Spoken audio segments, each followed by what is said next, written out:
अस्सलाम वालेकुम। इस वीडियो में हम डिस्कस करेंगे 9416 के जो पास्ट पेपर्स हैं उनके हवाले से और इसका पॉसिबल पेपर पैटर्न क्या हो सकता है, किस टाइप के क्वेश्चंस आपसे पूछे जा सकते हैं। ठीक है, तो इस वक्त एक पेपर आपको आपकी स्क्रीन पे नज़र आ रहा है।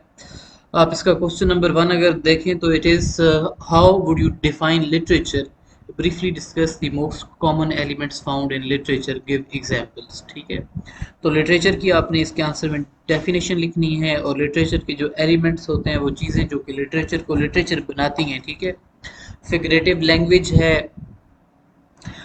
इसके अलावा अगर आप नावल के हवाले से मतलब डिस्कशन शुरू कर दें तो प्लॉट आ गया, करेक्टर आ गया, थीम आ गया, ये सारी चीज़ें इसके अंदर। तो मेन जो आपका इसमें डिस्कशन होगी वो होगी फिगरेटिव लैंग्वेज पे। ठीक है, कि इसकी जो लैंग्वेज होती है फिगरेटिव होती है और ये इमेजिनेटिव होता है, रियलिटी से इसका ताल्लुक नहीं होता। ठीक है, तो ये इस तरह से आप इस क्वेश्चन को अटेम्प्ट करेंगे। अब दूसरा क्वेश्चन है, what do you understand by figurative language और literary devices used in the literature, discuss any three in detail with suitable examples. तो जो यूनिट नंबर टू है आपका वो फिगरेटिव लैंग्वेज और लिटरेरी डिवाइसेस उसके अंदर डिस्कस किए गए हैं। वहीं से आपने कोई से भी तीन डिवाइसेस, ओनोमेटोपे ले लें, आप हाइपरबली ले लें, सिमिलियर को आप डिस्कस कर लें, मेटाफर को डिस्कस कर लें। ठीक है, तो वो कोई से भी तीन आपने लिटरेरी डिवाइसेस डिस्कस करने हैं। What is the difference between hyperbole and imagery. Imagery और हाइपरबली का क्या डिफरेंस होता है? बहुत आसान है। ठीक है, हाइपरबली जो है वो एग्जेजरेटेड चीज़ होती है, इमेजरी जो है वो इमेज के अल्फाज को पढ़ के जो एक इमेज हमारे जहन में बन जाता है उसको हम इमेजरी कहते हैं। ठीक है, तो define and differentiate between the two by giving at least three examples. अच्छा, ये जो आपका पेपर होगा इसमें एग्जाम्पल्स आपके जहन में लाजमी होनी चाहिए, क्योंकि सारे बेसिक चूँकि कोर्स है, इसमें आपको नावल के हवाले से, ड्रामा के हवाले से, प्रोज़ के हवाले से, पोइट्री के हवाले से बेसिक चीज़ें बताई गई हैं। ठीक है, तो उन चीज़ों को हमेशा हम एग्जाम्पलीफाई करते हैं, एक्सप्लेन करते हैं। क्वेश्चन नंबर फोर है, what is a novel, give some definitions, discuss any two kinds of novel in detail. तो नावल आपने लिखना है कि नावल होता क्या है, वो कौन से अवामिल हैं जो कि नावल को नावल बनाते हैं, और नावल की टू काइंड्स जो हैं वो आपने यहाँ पे डिस्कस कर लें। पिकरस नावल डिस्कस कर लें। ठीक है, और एपिस्टली नावल डिस्कस कर लें, गोथिक नावल डिस्कस कर लें। ठीक है, स्ट्रीम ऑफ कॉन्शियसनेस आ गया, बेताशा टाइप्स है नावल की, आप उसमें से कोई भी दो टाइप्स जो हैं वो आपने नावल की डिस्कस करनी है। क्वेश्चन नंबर फाइव है, how would you define a character in a novel, discuss the types of characters that we come across in novel, give suitable examples.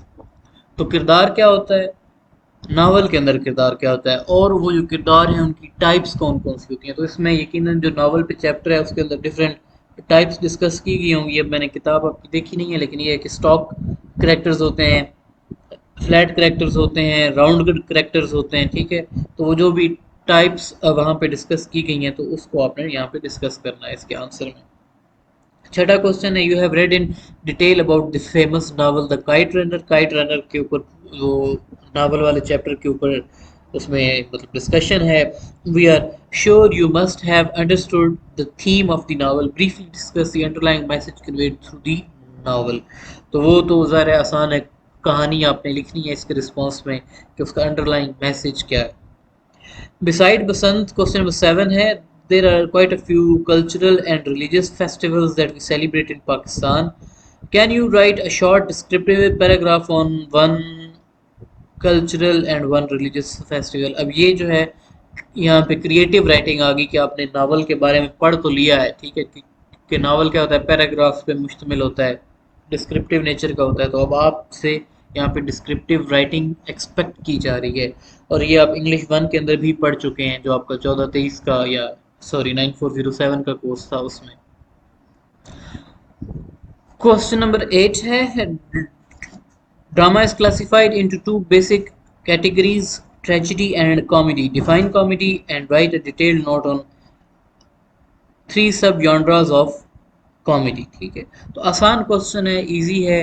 Drama को डिस्क्राइब करना है, ड्रामा होता क्या है, उसके बाद आपने ट्रेजिडी को डिस्क्राइब करना है, फिर आपने मतलब कॉमेडी को डिस्क्राइब करना है, और उसके बाद फिर आपने कॉमेडी की कोई सी भी तीन टाइप्स जो है उसको आपने डिस्कस करना है। कॉमेडी ऑफ मैनर्स हो गया, कॉमेडी ऑफ ह्यूमर्स हो गया, रोमांटिक कॉमेडी होती है, ब्लैक कॉमेडी होती है, ठीक है, ट्रेजिक कॉमेडी होती है। तो ये सारी टाइप्स हैं कॉमेडी की जो कि आपने डिस्कस करनी है। अब हम देखते हैं नेक्स्ट पेपर। सेकंड जो पेपर है आपके सामने, you have to write a comprehensive note of on the following poetic devices and give two examples. अभी पोएटिक डिवाइसेस चैप्टर नंबर 2 के अंदर डिस्कस की गई हैं। इमेजरी, आयरनी, सिमिली क्या होती है, पर्सोनिफिकेशन क्या होती है, सिंबल क्या होते हैं, इनको आपने डिस्कस करना है। Define the following and give two appropriate examples for each form of literature. Characters क्या होते हैं नॉवल के अंदर या फिर शॉर्ट स्टोरी के अंदर, प्रोटैगनिस्ट क्या होता है, फॉयल कैरेक्टर क्या होता है, एंटेगनिस्ट क्या होता है, राउंड कैरेक्टर क्या होता है, इनके ऊपर आपने डिस्कशन करनी है। A poem can paint 1,000 images in your mind's eye. Explain the statement with reference to poem beauty. जो आपका पोइट्री वाला चैप्टर है उसमें ब्यूटी पोएम जो है उसको डिस्कस किया गया है। तो उसमें जो यूज ऑफ इमेजरी है, अब ये देखिए ना कि अब यहाँ पे इमेजरी का वर्ड नहीं आया लेकिन इमेजेस इन योर माइंड आ गया, ठीक है। तो अब आपको यहाँ से आइडिया होना चाहिए कि आपने इसके अंदर जो पोएम की इमेजरी है, यानी कि जो इमेजेस उस नज़म के अंदर हमें दिखाई देते हैं, उनको हमने डिस्कस करना है, ठीक है। क्वेश्चन नंबर 4 है, literature is the art of discovering something extraordinary about ordinary people, saying with ordinary words something extraordinary, elucidate. तो इसमें आपने लिटरेचर को वैसे जनरल डिस्कस करना है कि लिटरेचर होता क्या है, लिटरेचर की फीचर्स क्या होते हैं। इस टाइप का जनरल क्वेश्चन है कि right A detail note on most common elements found in literature. Elements of literature पे प्रीवियस पेपर में भी आया था, इसमें भी आ गया, ठीक है। तो ये अपने एलिमेंट्स लिटरेचर के डिस्कस करने हैं।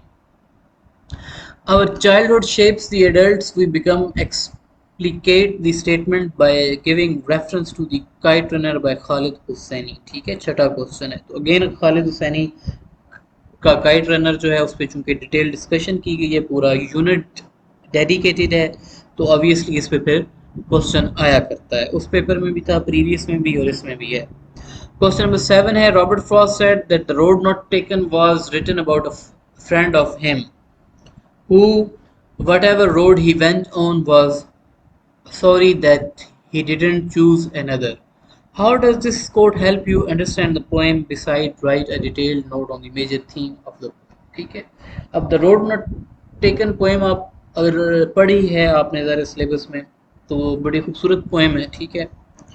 और जो उसकी आखिरी लाइन है वो ये है कि that had made all the difference, ठीक है। अब वो जो that had made all the difference है, उसका लहजा ऐसा है कि जो रोड पोएट ने सेलेक्ट किया है वो उस पे उसको प्राउड है, उस पे उसको फख्र महसूस हो रहा है कि उसने अच्छा डिसीजन लिया, ठीक है। अब यहाँ पे ये जो स्टेटमेंट है उसकी, रॉबर्ट फ्रॉस्ट की उस पोएम के बारे में, ये हमारी अंडरस्टैंडिंग को चेंज कर देती है, ठीक है। तो अब आपने देखना है, आपने डिस्क्राइब करना है कि नज़म के अंदर ये चीज़ बताई गई है कि इंसान को हमेशा ज़िंदगी में चॉइसेस लेनी पड़ती हैं। बंदा एक चॉइस लेता है, दूसरी चीज़ को छोड़ देता है, बाद में बाज़ औक़ात रिग्रेट करना पड़ता है, बाज़ औक़ात बंदा प्राउड फील करता है। ये जो स्टेटमेंट है उसकी, उससे हमें रिफ्लेक्ट ये होता है कि भाई बंदा हमेशा जो है वो रिग्रेट ही करता है कोई भी रास्ता लेके, और हमेशा बंदा यही सोचता रहता है कि काश कि मैंने दूसरा रास्ता इख्तियार कर लिया, ठीक है। So I hope that these two past paper have helped you and will help you in understanding that how कि किस पैटर्न पे पेपर आएगा और आप उस पेपर के अंदर क्या एक्सपेक्ट कर सकते हैं, ठीक है। Thank you so much.